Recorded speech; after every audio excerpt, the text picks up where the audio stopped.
por aquí Carlos López, abogado y autor de libros jurídicos. Me encuentro con Cristóbal Farías. Buenas tardes, don Carlos. Colega y amigo. Estamos acá en dependencias de la librería Metropolitana, calle Bandera 318, local 5, en pleno centro de Santiago. Y estamos acá con don Cristóbal Farías Soto, colega, para la presentación de su libro Esquemas de Derecho Procesal Civil, que aquí lo tenemos a la vista. Un libro recién publicado y del cual vamos a exponer y conocer al autor en esta presentación. Les cuento de Cristóbal. Cristóbal es abogado de la Universidad de Chile, con estudios en diplomado de Derecho Procesal Civil y Derecho Comercial, y es ayudante de Derecho Comercial en la Universidad de Chile. Ejerce acá en Santiago en forma independiente. Y pese a la juventud de nuestro colega, ha publicado ya varios libros, entre ellos La continuidad de las actividades económicas del deudor, Preguntas y respuestas en Derecho Civil y Esquemas en Derecho Procesal Penal. Este que presentamos ahora es su último libro, Esquemas de Derecho Procesal Civil. Y bueno, la idea es que conozcamos a Cristóbal en cuanto a qué lo motivó a escribir este libro, qué contenido tiene, y bueno, dar a conocer este libro, este último libro de la editorial Metropolitana. Cristóbal, cuéntanos qué es lo que te motivó a escribir este libro. Bueno, buenas tardes a todos. ¿Qué me motivó a escribir este libro? Bueno, como todo aquel estudiante de Derecho, siempre hay una etapa que les complica muchísimo, es el examen de grado. El temido examen de grado, que puede ser tanto de materia en forma oral o en forma de casos, siempre es temido por estas personas, por todos los estudiantes. Entonces, ¿qué pasa? Cuando uno se enfrenta al examen de grado como tal y tiene que empezar a estudiar, a leer, uno colapsa, uno tiene una angustia tremenda. Entonces, yo me vi en ese momento y dije, ¿cómo puedo tratar de mejorar mi estudio? ¿Cómo puede ser más ameno el estudio? ¿Qué puedo hacer para que este proceso sea más, no sé si sencillo, pero sí más amigable con el estudiante? Entonces, pensé esquemas. Y ahí dije, ya, empecemos con un pequeño esquema en pizarra, después un esquema que sea más general, hasta que al final armé todo este árbol de esquemas que al final terminó siendo este maravilloso libro. Es muy bueno, de hecho, hasta donde tengo entendido, de hecho me informaron hace pocos minutos, quedan muy pocos ejemplares, se ha vendido bastante bien. Siendo así, también les quiero recordar que hay un concurso, como ha sido tradición con nuestras presentaciones. Vamos a regalar 3 copias de este libro, a las 3 personas que nos contesten 2 preguntas que vamos a plantear a mitad del programa, ¿ya? A mitad de la presentación, ¿ya? Entonces, bueno, Cristóbal, cuéntame el contenido del libro, porque habla del derecho procesal civil, pero ¿qué incluye, digamos? Bueno, al ser un manual de preparación para el examen de grado, tal y como señala el título, abarca toda la rama de derecho procesal civil, que, bueno, yo lo voy a hablar desde la óptica de la Universidad de Chile, el programa, sería procesal 1, procesal 2, procesal 3 y procesal 5, porque en el caso de la Chile, procesal 4 es procesal penal. Entonces, ¿qué incluye? Orgánico, medidas comunes a todo procedimiento, juicio ordinario, juicios especiales, recursos, etcétera, etcétera. Juicio ejecutivo también. Abarca todo lo que necesita el estudiante para preparar un buen examen de grado en la parte civil, procesal civil. Ya, pero una consulta, Cristóbal, ¿este libro le serviría a una persona que desea tener conocimientos básicos del derecho procesal? Por supuesto, sería cosa de que viera el capítulo que necesite, por ejemplo, las formas de resolución del conflicto, qué es el juicio ejecutivo, juicio ordinario de mayor cuantía. Son nociones básicas, pero que son a la vez muy útiles para aquella persona que quiera conocer un poco más del ámbito procesal civil. Ya, perfecto. Cuéntame, bueno, y ahora hablando un poco más de conocer tu visión en cuanto a la profesión. Bueno, yo llevo 20 años ejerciendo, tú llevas un poco menos, pero tenemos visiones que a veces pueden ser compartidas o diferentes. Por ejemplo, hay un tema que lo conversamos antes de iniciar el programa, el tema del examen de grado. Claro. El examen de grado en todos estos años no ha cambiado, sigue siendo sustancialmente el mismo. ¿Qué opinión te merece esto? ¿Debiera cambiar? ¿Debiera mantenerse? ¿Qué dices tú? Claro, hay que tener en cuenta que el examen de grado es un resabio del antiguo examen que se daba aquí en el Reino de Chile, ni siquiera en la República de Chile, mucho antes que fuéramos de San Felipe. en la Real Universidad de San Felipe. Entonces, claro, es completa memoria, al menos en la modalidad tradicional, que estamos hablando de, ¿qué pasa? Tienes a una persona con una sección de una cédula que te preguntan la materia que tú estimes conveniente, al menos en la modalidad tradicional. Después un profesor que te pregunta de Derecho Civil y un profesor que te pregunta de Derecho Procesal. Entonces uno ve los tiempos modernos donde estamos actualmente y es una modalidad bastante arcaica a mi parecer. ¿Por qué?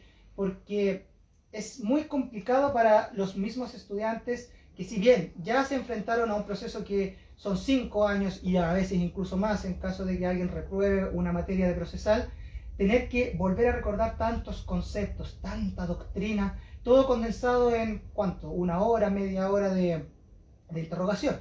Ahora, también tenemos la otra modalidad, que sería el examen de casos escritos, que es una nueva modalidad que se está utilizando en ciertas universidades.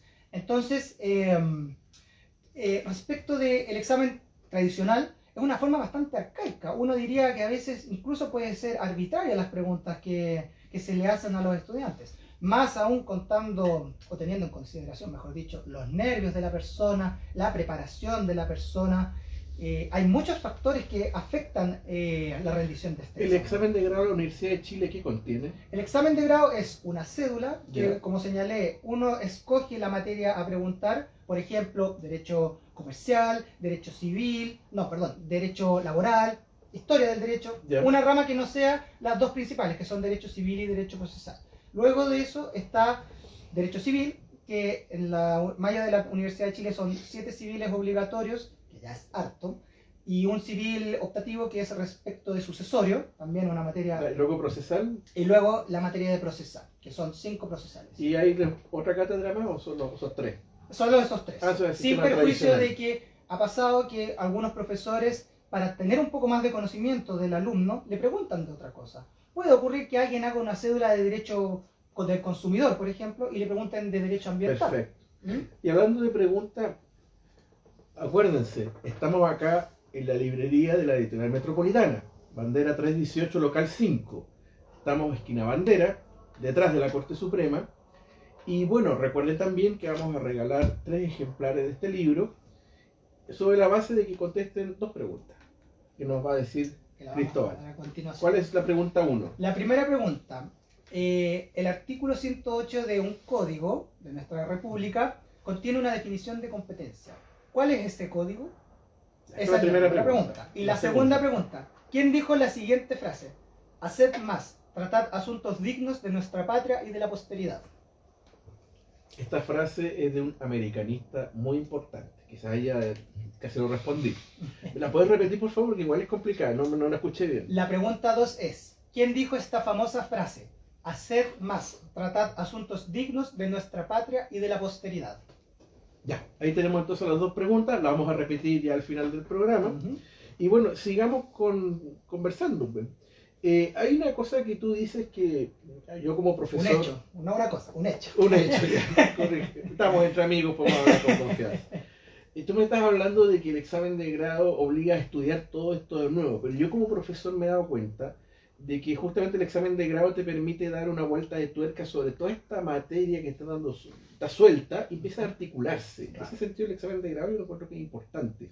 Pero habría que hacer alguna modificación, ¿crees tú? Bueno, desde mi opinión y tomando un poco en consideración los tiempos actuales y, por ejemplo, los médicos tienen que realizar el EUNACOM para poder Sí. habilitarse. Entonces, se ha propuesto muchas veces que haya un examen de grado único nacional, que en este caso la institución más competente para tomar ese examen sería la excelentísima Corte Suprema. Pero yo no creo que la Corte Suprema tenga interés en realizar una labor que ya es parte de las instituciones públicas y privadas. Claro, hay que ¿Pero ver. debería hacerlo? Para mí sí, porque, bueno, si bien el sistema judicial actual ha sido un poco cuestionado y todo eso, tenemos que tener en consideración que la base de la jurisdicción como tal está en los tribunales de justicia. Entonces, si no tenemos confianza en los tribunales como tal, ¿dónde vamos a tener la confianza? Pero que está esa confianza está en las universidades. Claro, pero ¿por qué se explica entonces el tema de los médicos, por ejemplo? Que tienen que obligatoriamente rendir sus 5, bueno, normalmente digamos 5 años. Más años, sí. Claro, son muchos más años. También, ¿qué pasa? Que respecto del estudiante de Derecho, si bien está la opción de ser un procurar, normalmente, y fue lamentablemente un error mío que tuve, no tuve la experiencia práctica laboral, dígase hacer un contrato y todo eso. Eso yo lo fui agarrando con el tiempo. Entonces, a mí me parece que la Corte Suprema puede tener esta atribución y esta confianza, como decimos, de tomar este examen único nacional. Más allá de que las universidades, si bien tenemos el prestigio de las instituciones del saber, la educación, la Corte Suprema tiene los ministros también, puede ser incluso un juez de una corte de apelaciones de Santiago, de San Miguel o de región. Ahí iría variando. Pero no, yo considero que sí, debiese ser la excelentísima Corte Suprema. Ya, entiendo, perfecto. Otro aspecto, la duración de la carrera.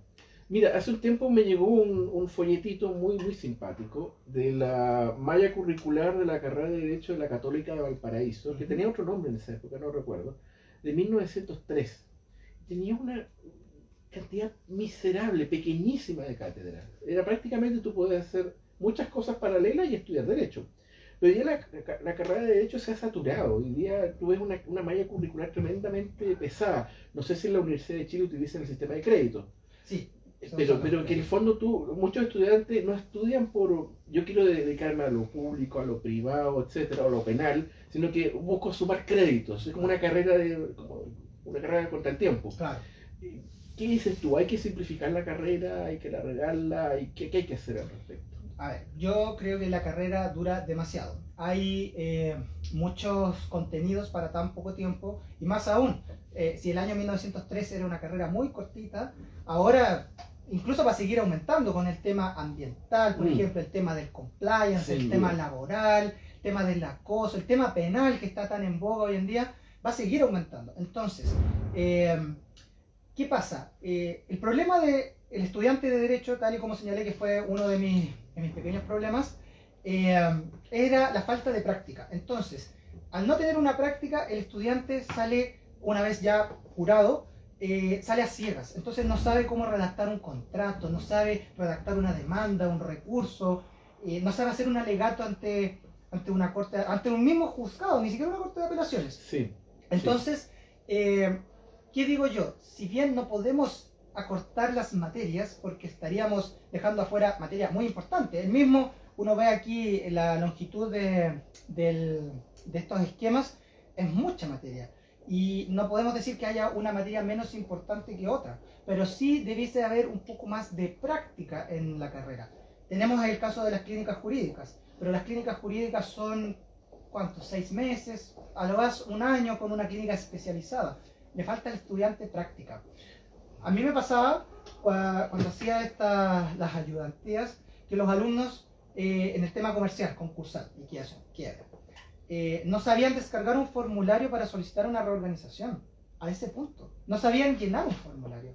Y a mí no me sirve de nada que hable tanto de materia, de los contenidos y todo eso, si es que el alumno no va a saber poner en práctica eso. Entonces, más que acortar la carrera como tal, la duración puede mantenerse, pero agregando más práctico, que sea de mayor utilidad para el estudiante como tal, que sepa hacer más cosas prácticas, usar la oficina judicial virtual, cosas tan básicas como ello, redactar un contrato, y que se equivoquen. Sí, siempre le digo a mis alumnos también, a mis ayudados, perdón, equivóquense, está bien equivocarse, porque en la universidad es el momento para equivocarse, porque ya en la vida laboral uno no se puede equivocar.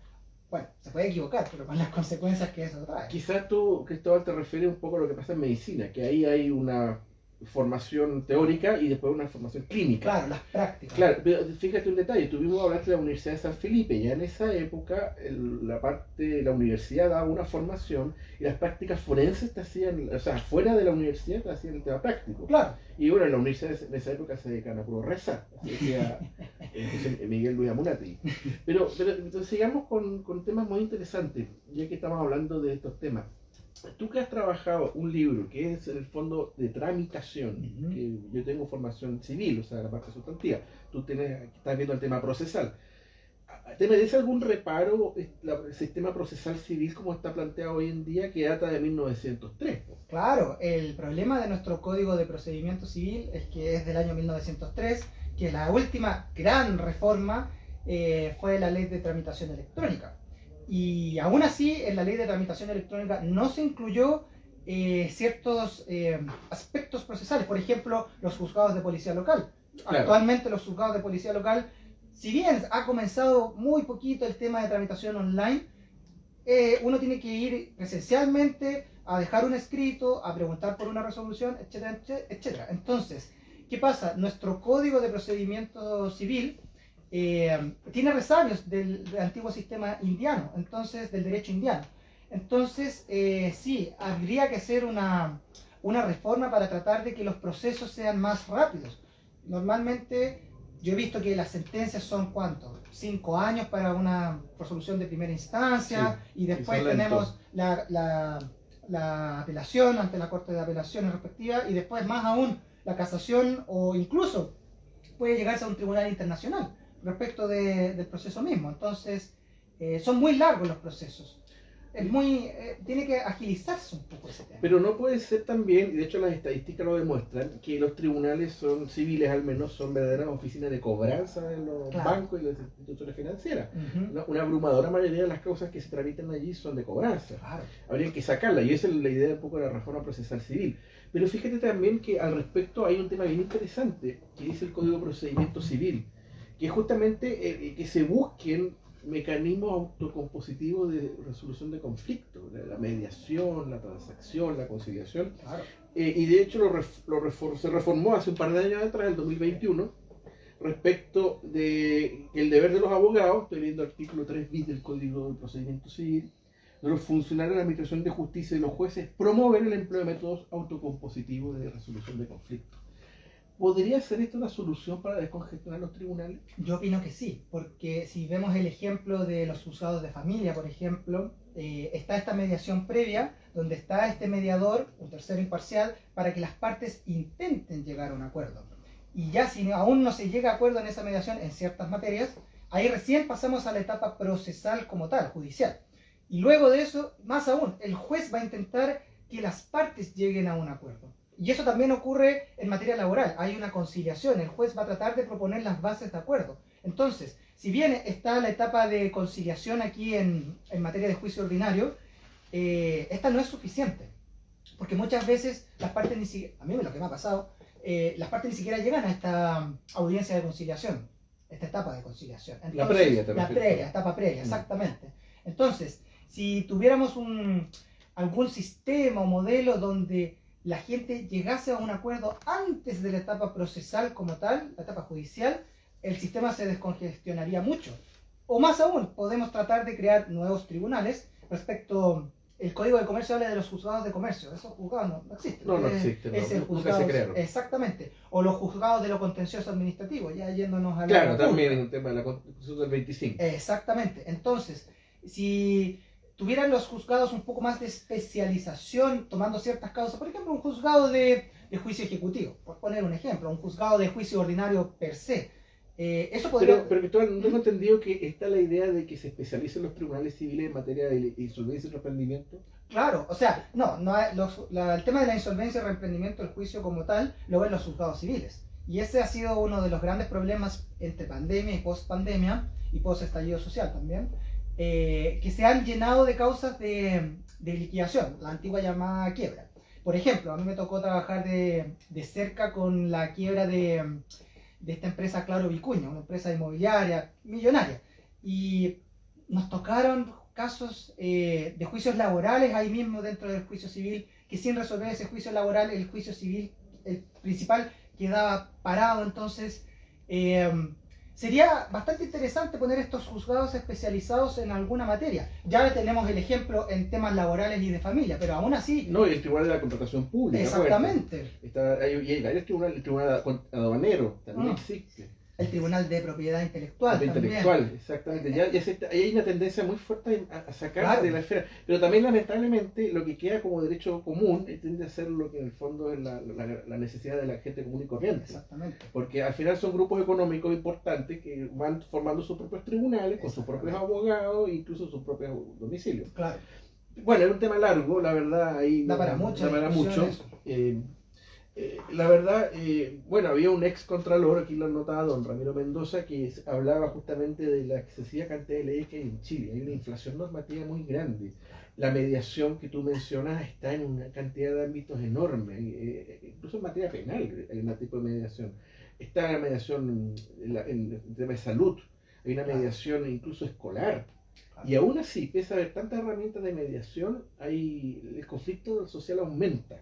Y hay un tema que yo lo atribuyo a lo que llamo la anomia, o sea, la falta de respeto a la norma. Que yo lo veo, por ejemplo, el tema de las usurpaciones. Hay gente que dice que ya me instalo en una casa y ahí me quedo. Entonces, lamentablemente, cuando llegan los problemas a nosotros los abogados, el tema ya está prácticamente en su fase final. Claro, y pasa también, por ejemplo, en los casos de juicio ejecutivo, donde a la persona ya está demandada y le llega la notificación del receptor para el pago. Entonces, que ahí ya la persona no tiene muchas opciones, si bien tiene ciertas opciones procesales, pero le llegan tarde a ver a un abogado. También está el problema de que la Corporación de Asistencia Judicial no da abasto. No da abasto. Es muchísima gente la que necesita de asistencia jurídica y al final es un derecho de la misma persona a poder concurrir ante la justicia. Sí. Sea por el tema civil, sea tema penal, laboral, lo que sea. Al final tenemos que tratar de otorgarle a todas las personas, tanto naturales como jurídicas, interesante el tema de las personas jurídicas con el compliance, un acceso a la justicia.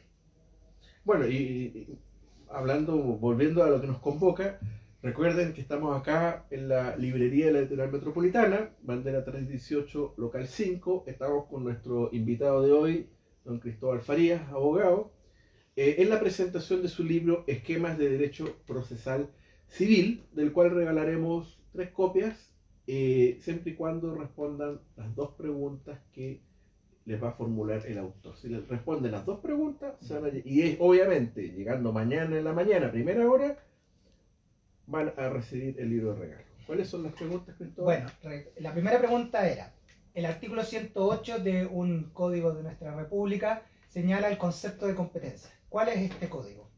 Y la segunda pregunta era, ¿qué personaje histórico famoso dijo esta frase? Haced más, tratad asuntos dignos de nuestra patria y de la posteridad.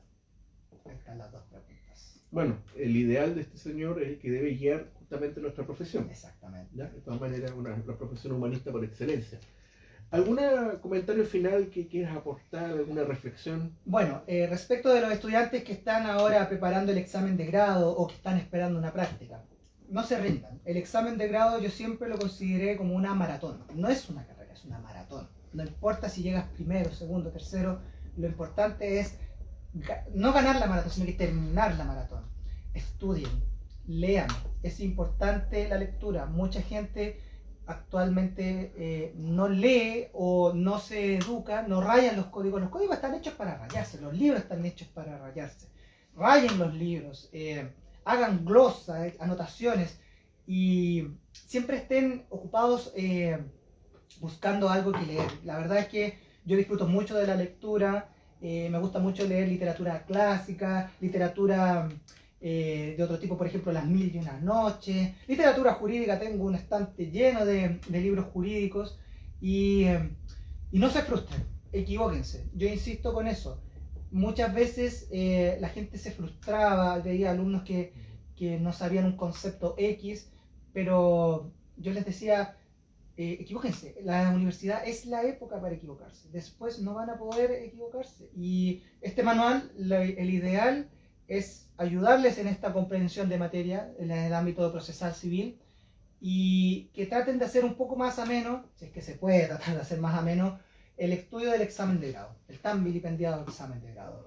Bueno, Cristóbal, yo creo que está más que claro que todo libro, y más aún uno sobre este tema, es un aporte. Así que, bueno, agradecemos a todos los que se han conectado online por la página de el sitio, ¿cómo se dice? El Instagram.